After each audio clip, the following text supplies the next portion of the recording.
Chères familles, chers amis de 7-7, bonjour.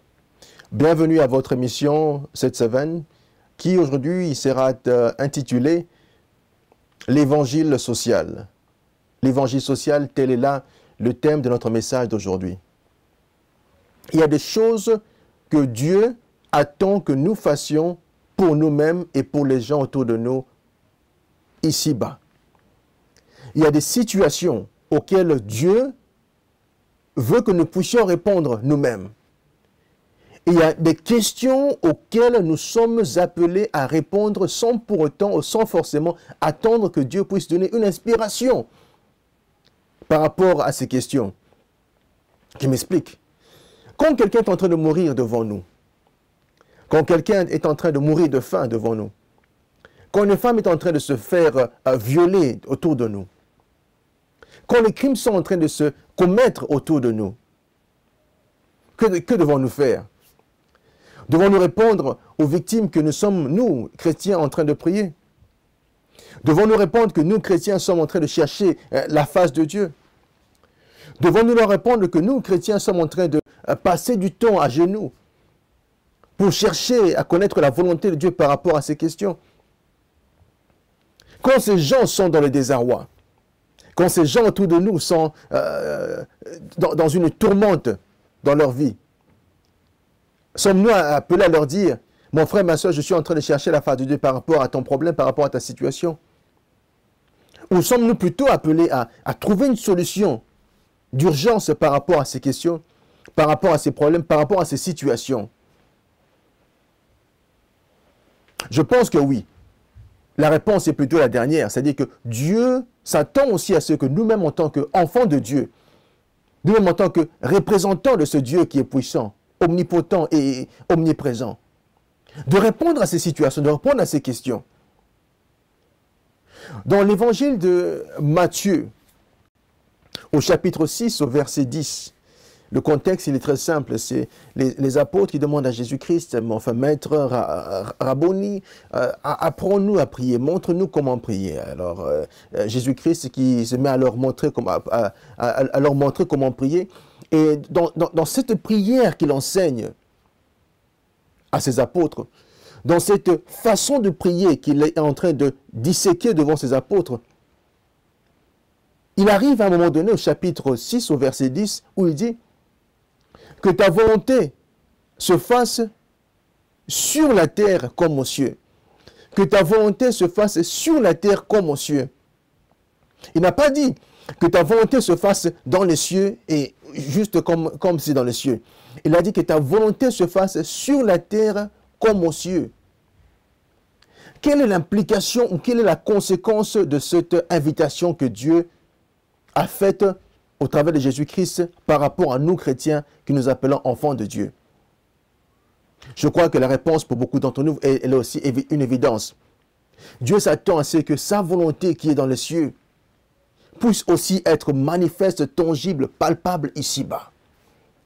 Dieu s'attend à ce que par rapport aux questions, par rapport aux tourmentes, par rapport au désarroi, par rapport aux crises qu'il y a autour de nous, que nous, ces enfants, fassions aussi montre d'imagination, de créativité dans notre leadership pour répondre à ces questions, répondre à ces besoins, répondre à ces crises qu'il y a autour de nous. Et non plus forcément de dire aux gens, voilà, je suis en train de chercher à avoir la face de Dieu par rapport à vos questions ou à prier par rapport à vos situations. Nous sommes appelés à trouver des solutions, des réponses ou des débuts de réponses ou des débuts de solutions par rapport à ce qui préoccupe les communautés autour de nous. Tel est là en fait le message d'aujourd'hui que j'ai intitulé l'évangile social. En cherchant bien entendu à défendre la cause ou les causes des gens autour de nous, des démunis ou des moins nantis autour de nous, il est vrai que la réponse sera aussi une forme de résistance. Parce que partout où nous allons, nous voyons que là où il y a une forme d'oppression, de répression, de discrimination, de manque de justice, de désarroi qui est établi en système, il y a toujours une caste de gens au-dessus de ce système qui est en fait en train de bénéficier de cela. Dans les pays occidentaux, dans les pays du Nord, on voit que les castes qui bénéficient de cela, c'est généralement la classe sociale moyenne et la classe qui est au-dessus. Ailleurs, on sait très bien qu'il n'y a pas de classe moyenne. C'est généralement la partie au-dessus qui est en train de bénéficier de ce système-là qui garde la majorité de la population dans un système d'oppression, de répression, afin de pouvoir garder accès de manière exclusive à tout ce qu'il y a comme richesse et ressources dans ces pays et dans ces communautés.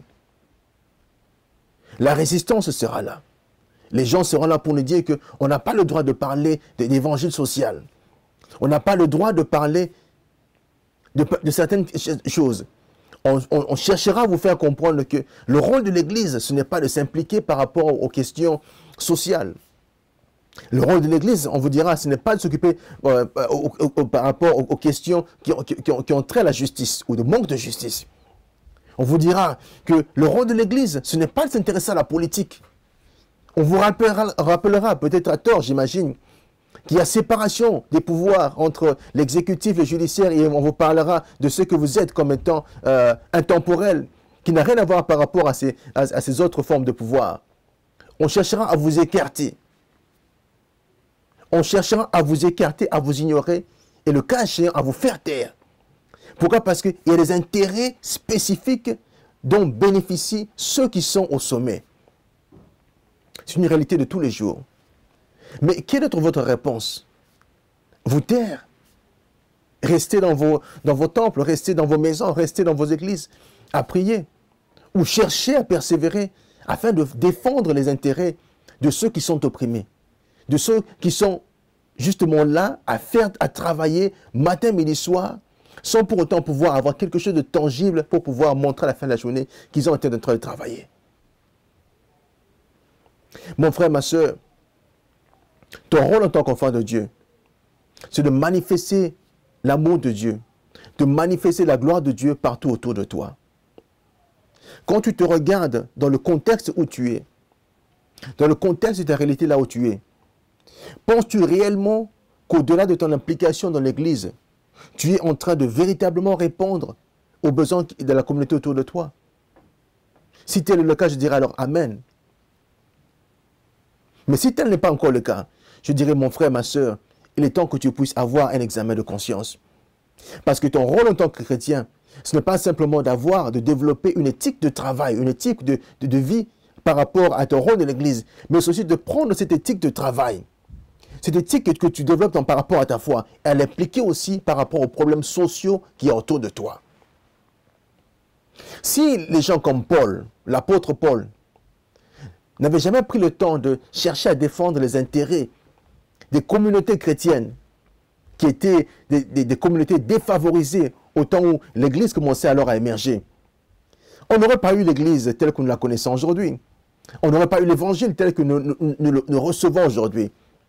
Mais c'est parce qu'il y a des gens comme Paul, l'apôtre Paul, qui ont bravé tous les tabous, qui ont bravé tous les interdits, et ont cherché à rencontrer les gouverneurs, à rencontrer les rois, à rencontrer les magistrats de son époque, qu'on a eu accès justement à cet évangile que nous connaissons aujourd'hui. Parce qu'ils ont dit, assez c'est assez. Le peuple de Dieu a des droits dans la société, a des droits dans la communauté, a des droits dans ces pays où nous vivons, et ces droits doivent être respectés. Si on doit les faire respecter, en allant voir les magistrats, en allant voir les rois, en allant voir le gouverneur, on va le faire. Il ne s'est pas simplement limité à la prière, aux jeunes dans sa maison. Il ne s'est pas simplement limité à prêcher par rapport à ces droits qui étaient lésés, à ces droits qui étaient ignorés. Il a aussi pris en considération le fait qu'il fallait aussi paraître devant ces rois, paraître devant ces gouverneurs, paraître devant toutes ces personnes qui étaient en train de retenir l'autorité qui gardait le peuple de Dieu dans un état d'esclavage spirituel. Parce qu'on ne voulait pas que le peuple de Dieu puisse avoir le droit de se rassembler et le droit de prier comme il aurait voulu. C'est parce que l'apôtre Paul a pris le courage d'aller vers ces gens qu'on a l'évangile qu'on connaisst aujourd'hui. Et c'est parce que justement, lorsqu'on a arrêté à plusieurs reprises, qu'il s'est retrouvé dans les chaînes, tout seul dans l'isolement, que Dieu aussi a pu lui donner la révélation et l'inspiration pour écrire ces épîtres que nous recevons aujourd'hui et qui font en fait office de doctrine est de la base de la foi pour beaucoup de chrétiens. Mais on oublie justement que sans le courage politique qu'avait eu l'apôtre Paul, sans le courage citoyen qu'avait l'apôtre Paul, ces messages que nous connaissons aujourd'hui, ces doctrines que nous connaissons aujourd'hui n'existeraient pas du tout. Revenons un peu en arrière, allant dans l'Ancien Testament. On a l'exemple de Moïse. Moïse qui se retrouve justement comme étant le leader que Dieu a rassemblé, a mis devant son peuple rassemblé en Égypte. Moïse se rend compte que le peuple de Dieu est gardé justement dans un état d'esclavage. Et que la seule manière de libérer ce peuple, ce n'était pas non plus, ce n'était pas de simplement d'aller prier, d'aller chercher la face de Dieu. Mais c'est de s'impliquer par rapport à la question qui était justement la question du droit du peuple juif, du peuple d'Israël dans le territoire égyptien. Alors il a pris son courage entre les deux mains.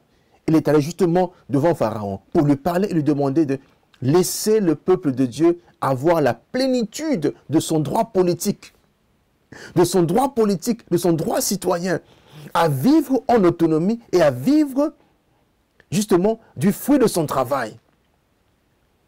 À vivre et à avoir une certaine liberté d'expression, une liberté de se rassembler et d'adorer son Dieu comme il aurait voulu. Si des gens comme l'apôtre Paul, si des gens comme Moïse n'avaient jamais pris ce courage d'affronter les magistrats, d'affronter les rois, d'affronter le système établi, penses-tu que même ce message que je suis en train d'apporter serait possible? La réponse, elle est évidente. Absolument pas du tout. Absolument pas du tout. Et c'est la raison pour laquelle l'apôtre Paul, quand nous regardons le livre de Jacques, au chapitre 2, verset 26, il dit « La foi chrétienne que tu as, mon frère, la foi chrétienne que tu as, ma soeur, la foi chrétienne que tu as, mon père, ma mère, sans les œuvres, elle est complètement morte. Sans l'implication citoyenne, elle est complètement morte. Sans l'implication dans la communauté, elle est complètement morte. » Je le répète encore, la foi sans l'implication, sans les œuvres, sans l'implication chrétienne, citoyenne et politique, elle est complètement morte. Ne te limite plus simplement à prier, à jeûner, à chercher la face de Dieu. Quand ton frère et ta soeur et la communauté autour de toi sont dans un besoin de trouver des réponses par rapport à ce qui les préoccupe, tu n'auras pas réponse à tout. Mais en t'impliquant, tu remarqueras que ton action fera la différence. Ton action va créer justement des choses ou des situations ou des réponses dont ces gens ont besoin. Ne l'oublie surtout pas. Et plus que tout encore, ne minimise surtout pas du tout la mesure de gloire que Dieu a placée en toi. L'évangile social, c'est pour toi, mon frère, c'est pour toi, ma soeur, c'est pour moi aussi. De Toronto, du Canada, c'est une fois de plus Dimitri Boya. L'homme qui a pris cette tâche justement de s'impliquer par rapport à vos vies, de s'impliquer par rapport à vos besoins et d'apporter ce message dans vos maisons. À la semaine prochaine, prenez soin de vous et rappelez-vous une chose, que le Dieu que je sers vous aime beaucoup. Au revoir.